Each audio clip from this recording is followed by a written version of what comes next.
कहानी शुरू होती है एक छोटे से कस्बे में बने एक पुराने और वीरान होटल से, जिसका नाम था रॉयल शैडो। एक समय था जब ये होटल बेहद रौनक भरा था, लेकिन कई सालों से ये पूरी तरह सुनसान पड़ा था। इस होटल में बहुत सी अजीब घटनाएं होती थीं। लोगों का कहना था कि इस होटल में कोई अदृश्य शक्ति है जो किसी को यहाँ रुकने नहीं देती। लोग इसे भूतिया होटल कहने लगे थे। एक दिन 3 दोस्त अनिल, विशाल और मोहित ने इस होटल के बारे में सुना और तय किया कि वे इस रहस्य को सुलझाने की कोशिश करेंगे। वे तीनों युवा थे और रोमांचक को पसंद करते थे। उन्होंने होटल में रात बिताने का निश्चय किया ताकि वे इन अजीब घटनाओं का खुद अनुभव कर सके।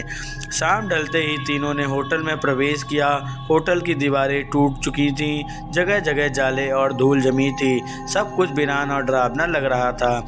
जैसे ही वे अपने कमरे में पहुंचे, चारों तरफ एक अजीब सी खामोशी छा गई। उन्होंने जैसे ही सामान रखा, उन्हें लगा कि कोई उनके पास से गुजरा, मगर वहां कोई नहीं था। विशाल ने हंसते हुए कहा, ये सब हमारी कल्पना है, हमें डरने की ज़रूरत नहीं है। लेकिन रात जैसे जैसे गहरी होती गई, अजीब आवाज़ें आगने लगीं। सीढ़ियों पर किसी के चलने की आवाज़, खिड़की के बाहर किसी के रोने की हल्की सी आहट और बीच बीच में गूंजती हुई चीखें उनके रोंगटे खड़े कर रही थी। मोहित, जो सबसे ज़्यादा बहादुर माना जाता था, वह दरवाज़ा खोल कर देखा, पर बाहर कुछ नहीं था। अनिल ने कहा, ये सब हवा में उड़ता धूल होगा, हमें इन चीज़ों पर ध्यान नहीं देना चाहिए। फिर भी उन्हें एक एहसास होने लगा कि वे अकेले नहीं हैं।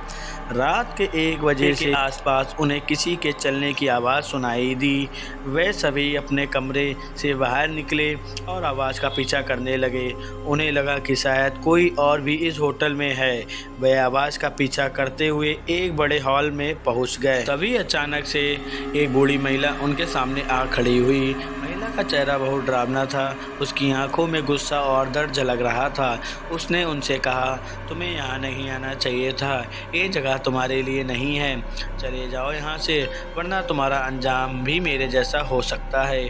तीनों दोस्त हक्के बक्के रह गए। अनिल ने हिम्मत जुटाकर पूछा, आप कौन हैं और यहाँ क्या कर रही हैं? महिला ने एक गहरी सांस ली और कहा, मैं एक समय में इस होटल की मालकिन थी, लेकिन मेरी एक दर्दनाक मौत हुई थी।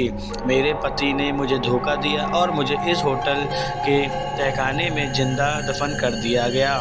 तब से मेरी आत्मा इस होटल में भटक रही है। मैं तुम्हें चेतावनी देने आई हूँ, यहाँ से चले जाओ। महिला की बातें ने उनको दिल में डर पैदा कर दिया था, मगर जिज्ञासा के कारण वे इस रहस्य को और गहराई से जानना चाहते थे। उन्होंने महिला से कहा कि वे उसके दर्द का अंत करना चाहते हैं और उसकी आत्मा को मुक्ति दिलाने में मदद करना चाहते हैं। महिला ने उन्हें होटल के तहखाने में जाने का इशारा किया और गायब हो गई।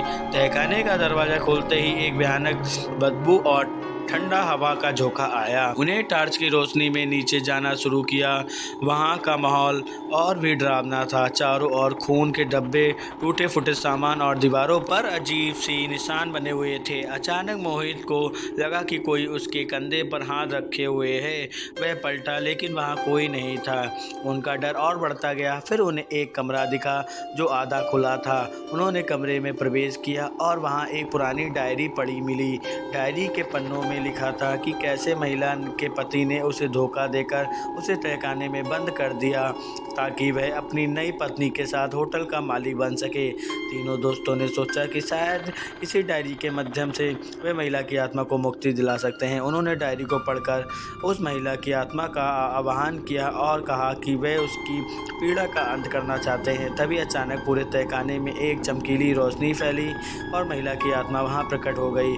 महिला की आत्मा ने कहा, तुम लोगों ने मेरी कहानी सुनी और मेरी मदद करना चाहा, इसके लिए मैं आभारी हूँ। लेकिन मेरे पति की आत्मा अब भी इस होटल में है और वह तुम्हें यहाँ से जाने नहीं देगी।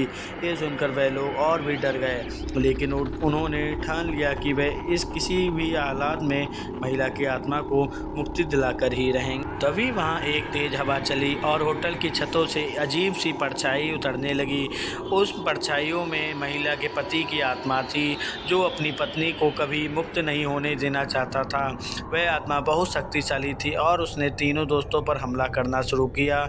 उनकी टार्च बुझ गई और चारों ओर अंधेरा छा गया। उन्हें सिर्फ एक ही विकल्प दिखा, भागना। लेकिन जैसे ही वे भागने लगे, तहखाने का दरवाज़ा अपने आप बंद हो गया। तीनों ने मिलकर हिम्मत जुटाई और महिला की आत्मा को उसके पति की आत्मा से बचाने के लिए प्रार्थना की। तब एक चमत्कार हुआ। उनकी प्रार्थना सुन ली गई।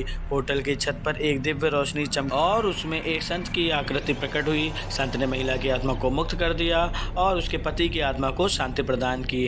तीनों दोस्त आंखें खोलकर देख ही रहे थे कि होटल में अचानक सब कुछ शांत हो गया। महिला की आत्मा अब आज़ाद थी और उसने उन्हें धन्यवाद देते हुए कहा, अब मैं शांति से जा रही हूँ। धन्यवाद मेरे दोस्त। जब तीनों ने बाहर निकलने की कोशिश की तो उन्हें पता चला कि तहखाने का दरवाज़ा खुल चुका था।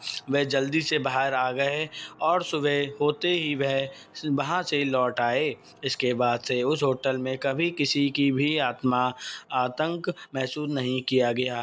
लेकिन लोग आज भी कहते हैं कि उस रात वहाँ कुछ चमत्कारिक हुआ था जिसने रॉयल शैडो को उसकी बदनामी से मुक्त कर दिया। तीनों दोस्तों ने यह कहानी लोगों को सुनाई और सभी को उस भूतिया होटल के रहस्य का अंत बताया।